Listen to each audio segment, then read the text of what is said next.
Hello friends, welcome back to my YouTube channel.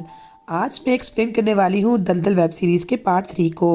मतलब कि इस वीडियो में वेब सीरीज़ पूरी तरह से कंप्लीट हो जाएगी। तो आइए सीरीज़ को एक्सप्लेन करते हैं और जानते हैं इसकी पूरी कहानी। वीडियो अगर अच्छा लगे तो वीडियो को लाइक ज़रूर कीजिएगा और चैनल को भी सब्सक्राइब कीजिएगा ताकि आपको इस तरह के लेटेस्ट और फ्रेश कंटेंट मिलते रहें। तो 5th एपिसोड की शुरुआत होती है अनीता से, जो कि अभी भी साजिद को ढूंढ रही थी, लेकिन वो इसे कहीं भी नहीं मिल रहा था। दूसरी तरफ हम देखते हैं एक पुलिस की टीम को जिसे जतन लीड कर रहा था और मालूम चलता है कि साजिद ने खुद की जान देने की कोशिश तो की थी, लेकिन यही कि एक भिखारी ने इसकी जान बचा ली थी। और अब थोड़ी देर के बाद जतन के पास अनीता का कॉल आता है। अनीता यहाँ जतन से कहती है कि क्या हम कॉफ़ी पर मिल सकते हैं। जतन को ऐसा लग रहा था जैसे अनीता भी इसमें इंटरेस्ट दिखा रही है, इसलिए जतन हाँ कर देता है। अनीता को बहुत अच्छे से मालूम है कि अगर जतन टच में रहा तो बहुत सारी खुफिया खबर इसे मिल सकती है। दूसरी तरफ हम देखते हैं साजिद को, जो कि हॉस्पिटल में था और यहीं पर रीटा भी थी। डॉक्टर ने इनको बताया है कि कम से कम 6 घंटे तो अभी कन्फेशन देने की हालत में नहीं रहेगा, लेकिन रीटा को यहाँ कुछ और चीज़ें मालूम चलती हैं। जैसे विक्रम साठे का एक आदमी साजिद का पीछा कर रहा था, इसे फॉलो कर रहा था, लेकिन इसके बारे में विक्रम ने रीटा को नहीं बताया। अगर वो पहले बता देता तो शायद वो साजिद को पहले पकड़ सकते थे, लेकिन विक्रम इसकी इन्वेस्टिगेशन में टांग अड़ा रहा है। ये देखकर रीटा को बिल्कुल भी अच्छा नहीं लगता। ये सारी चीज़ें हो जाने के बाद अब विक्रम जो है वो सीनियर ऑफिसर मतलब कि कमिश्नर सर के पास कॉल करता है और इसे ये सारी बातें बताता है। वो कहता है कि मेरी वजह से ही साजिद पकड़ा गया है, लेकिन मुझे तो रीटा चिल्ला रही है। मैं तो बस रीटा की मदद करना चाहता था, लेकिन मुझे ऐसा लगता है कि रीटा खुद क्रेडिट लेना चाहती है। तब कमिश्नर देश पांडे कहते हैं कि साजिद को जैसे ही होश आए इसका फ़ौरन ही कन्फेशन ले लो। दूसरी तरफ हम देखते हैं अनीता को, जो कि जतन के घर पर आ चुकी थी। जतन इसका स्वागत करता है और आगे बढ़ने की कोशिश भी करता है, लेकिन अनीता यहाँ पर रुक जाती है। अब जतन यहाँ अनीता से केस के बारे में बात करता है। जतन बताता है कि साजिद का नाम तो आया ही नहीं, साथ में एक और नाम बीच में आया है, किसी आनंद नाम के आदमी का, वो भी साजिद के साथ मिला हुआ है। तभी अनीता के पास एक खबर आती है जिसमें साजिद के बारे में बताया गया था कि साजिद पकड़ा जा चुका है। ये खबर देखते ही अनीता यहाँ से जाने लगती है। तो अनीता यहाँ से डायरेक्ट अपने ऑफिस आती है और वहाँ जाकर अपने साथियों से बात करती है कि हमें साजिद के बारे में खबर छापनी चाहिए। तभी यहाँ इनका एक कोलीग आता है और बताता है कि किसी चंदू नाइक ने ये सारी खबर पुलिस वालों को दी है। और अब कहानी जो है वो 2017 में शिफ्ट हो जाती है, जहाँ हम देखते हैं अनीता को, जो कि चंदू नाइक के पास गई थी क्योंकि साजिद ने खुद को सरेंडर कर दिया था और ये बात अनीता को मालूम नहीं थी। इसलिए अनीता चंदू नाइक के पास गई थी, लेकिन चंदू नाइक को यहाँ अनीता के बारे में सब कुछ मालूम है क्योंकि साजिद इसके पास आया था। और हाल ही में फर्नांडो का खून हुआ है। जिस तरह से फर्नांडो को मारा गया, चंदू को बहुत अच्छे से मालूम है कि ये किसी अनाड़ी का काम है, क्योंकि साजिद शॉप कटिंग करता है। ये काम तो ज़रूर अनीता ने ही किया है, ये बात चंदू को मालूम हो चुकी थी। अब कहानी प्रेजेंट में आती है, जहां रीटा के पास कमिश्नर सर का कॉल आता है। कमिश्नर सर यहाँ रीटा से कहते हैं कि तुम्हें केस से थोड़ी सी दूरियां बना लेनी चाहिए, क्योंकि विक्रम इस पर काम कर रहा है। तुम्हें इतने छोटे मोटे केस पर काम नहीं करना चाहिए। तुम एक डायरेक्टर के पास जाओ जिनसे मैंने बात कर ली है, वो तुम्हारे साथ एक ऐड शूट करना चाहते हैं। अब ना चाहते हुए भी रीटा को इस बंदे के पास जाना पड़ता है और इसके साथ ऐड शूट करना पड़ता है। इसके साथ इंदु भी गई होती है। यहीं पर रीटा इंदु से इस केस के बारे में बात करती है। रीटा यहाँ इंदु से कहती है कि मुझे ऐसा लगता है कि जो आनंद है ना, वो कोई लड़का नहीं बल्कि लड़की है, क्योंकि जब फर्नांडो को मारा गया था तब साजिद ने बयान दिया था कि वो लड़की के साथ बहुत ही गलत करता था। और हाल ही में जो हेयर सैंपल मिला है वो किसी लड़की का नहीं बल्कि एक विग का है। ये सारी चीज़ें देखने के बाद रीटा को कुछ बातें समझ आने लगती हैं और वो फ़ौरन ही इंदु को लेकर ऑर्फनेज पहुंच जाती है।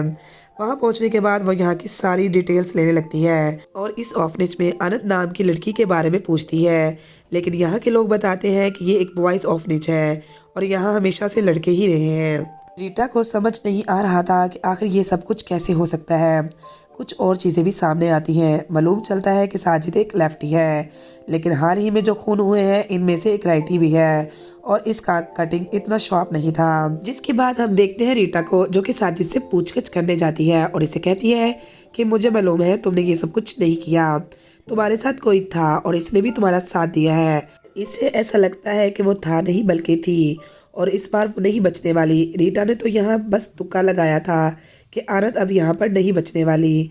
तो साजिद ने ये कह दिया कि ये सब कुछ अकेले मैंने ही किया है, मेरे साथ कोई भी नहीं था, मैं अकेले ही इन सबको मारा है। लेकिन रीटा बहुत अच्छे से जानती है कि साजिद के साथ कोई ना कोई था।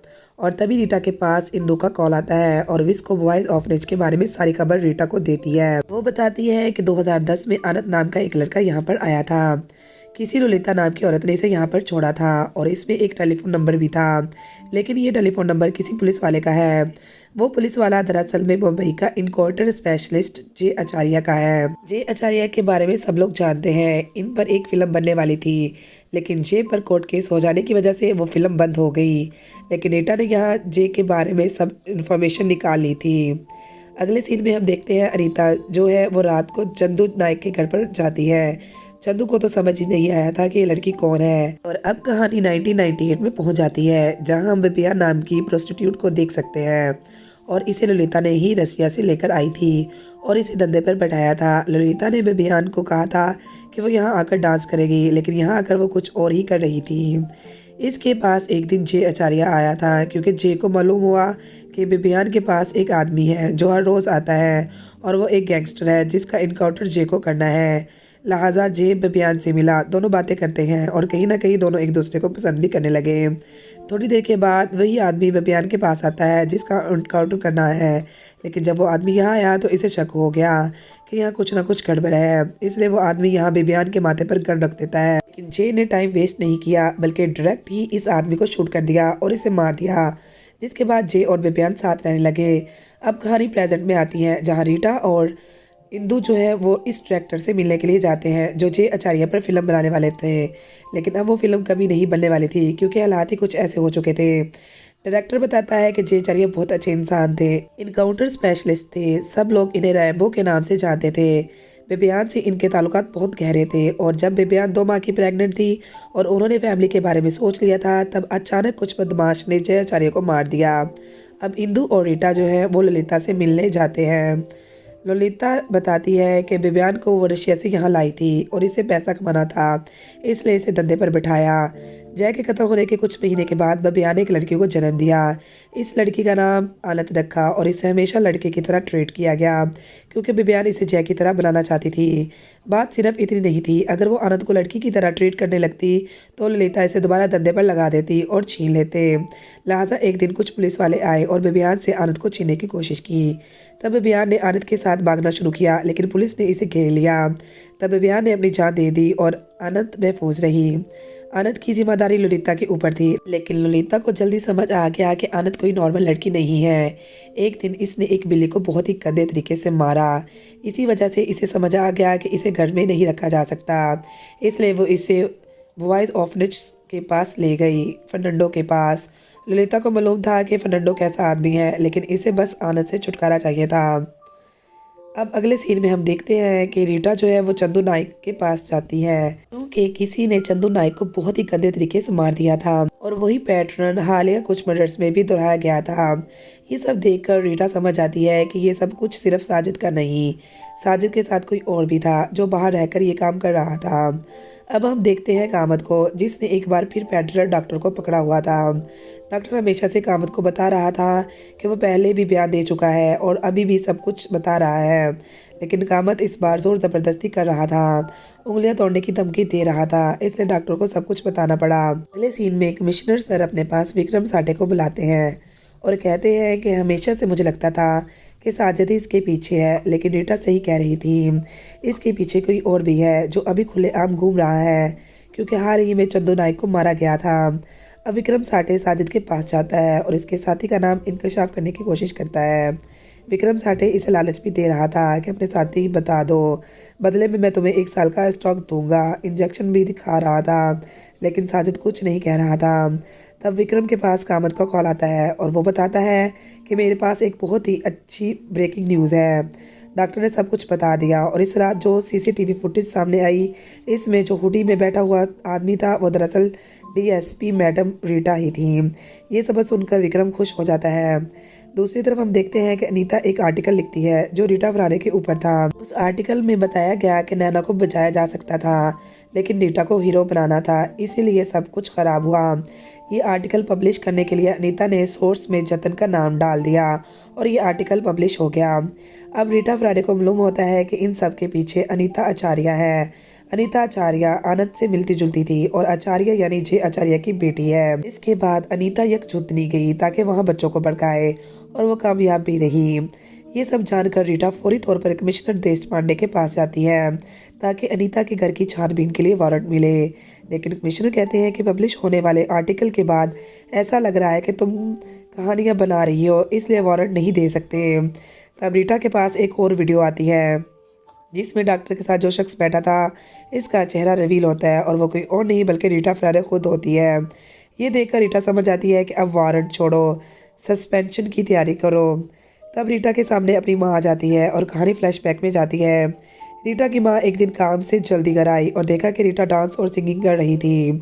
ये देखकर माँ को बहुत गुस्सा आया और वो रीटा को किचन ले गई और गैस सिलेंडर की तमाम गैस निकाल कर इन्हें ख़त्म करना चाहती थी।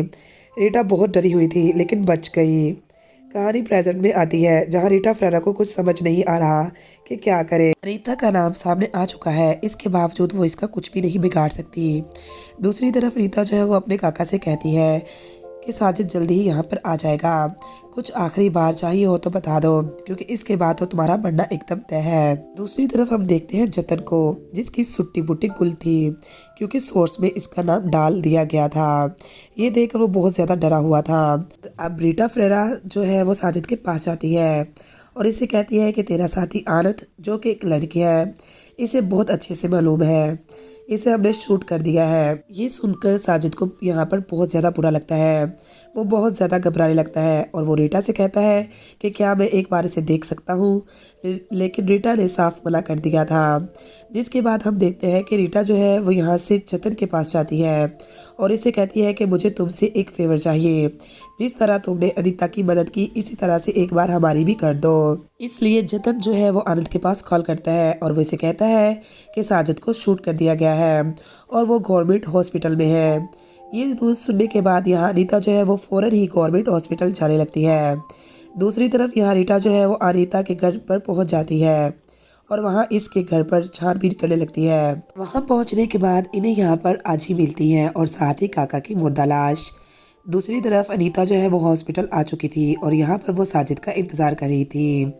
जतन भी यहीं पर मौजूद था कि तभी आनंद अपने मोबाइल पे सीसीटीवी फुटेज देख लेती है, जिसमें से पता चल जाता है कि इसके घर में पुलिस वाले घुस गए हैं और इसे फौरन समझ आ गया था कि ये सब कुछ एक ट्रैप है।